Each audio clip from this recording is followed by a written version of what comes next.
এতিয়াও মই সেই কবিতাৰে আপোনালোকক বুজাম, সময় নাই, 9 মিনিট সময় দিছে।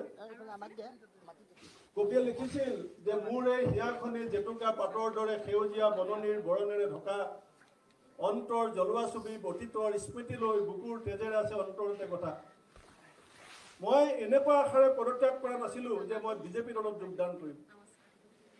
মই পদত্যাগ পত্ৰ দিছিলোঁ, মই আশা কৰিছিলোঁ যে মোৰ দলটোত নিৰ্মোহ আত্মসমালোচনা হ'ব, আত্মশুদ্ধিৰ এক সিদ্ধান্ত হ'ব, আৰু মোৰ দলৰ নেতাই মোক বুজনি দিব, মোক প্ৰতিশ্ৰুতি দিব যে ভৱিষ্যতৰ দিনত যিটো আশা আৰু সপোন লৈ তুমি কংগ্ৰেছলৈ আহিছিলা, সেই বাটটো মসৃণ ৰূপে তোমাক আগবাঢ়ি যাবলৈ যোগ দিয়া হ'ব। এতিয়াও মই সেই কবিতাৰে আপোনালোকক বুজাম, সময় নাই, 9 মিনিট সময় দিছে। কবিয়ে লিখিছিল যে মোৰ এই হিয়াখনি জেতুকা পাতৰ দৰে সেউজীয়া বননিৰ বৰণেৰে ঢকা, অন্তৰ জ্বলোৱা ছবি অতীতৰ স্মৃতি লৈ বুকুৰ তেজেৰে আছে অন্তৰতে কথা।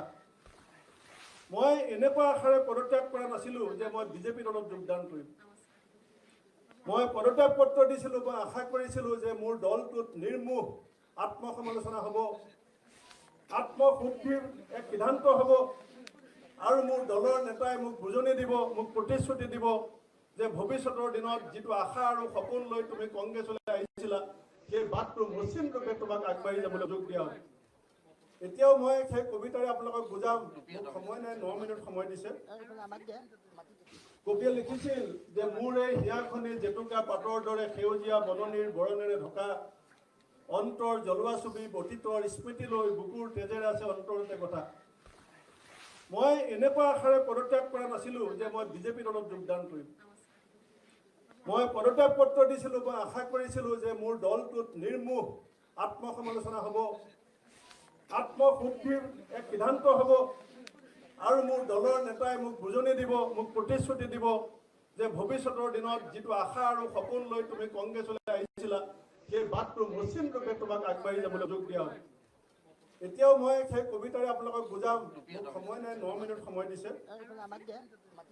কবিয়ে লিখিছিল যে মোৰ এই হিয়াখনি জেতুকা পাতৰ দৰে সেউজীয়া বননিৰ বৰণেৰে ঢকা, অন্তৰ জ্বলোৱা ছবি অতীতৰ স্মৃতি লৈ বুকুৰ তেজেৰে আছে অন্তৰতে কথা। মই এনেকুৱা আশাৰে পদত্যাগ কৰা নাছিলোঁ যে মই বিজেপি দলত যোগদান কৰিম।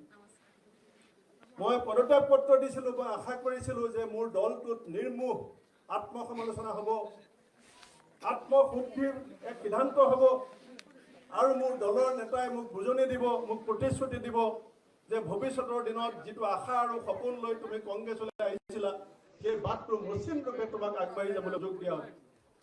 এতিয়াও মই সেই কবিতাৰে আপোনালোকক বুজাম, সময় নাই, 9 মিনিট সময় দিছে। কবিয়ে লিখিছিল যে মোৰ এই হিয়াখনি জেতুকা পাতৰ দৰে সেউজীয়া বননিৰ বৰণেৰে ঢকা, অন্তৰ জ্বলোৱা ছবি অতীতৰ স্মৃতি লৈ বুকুৰ তেজেৰে আছে অন্তৰতে কথা।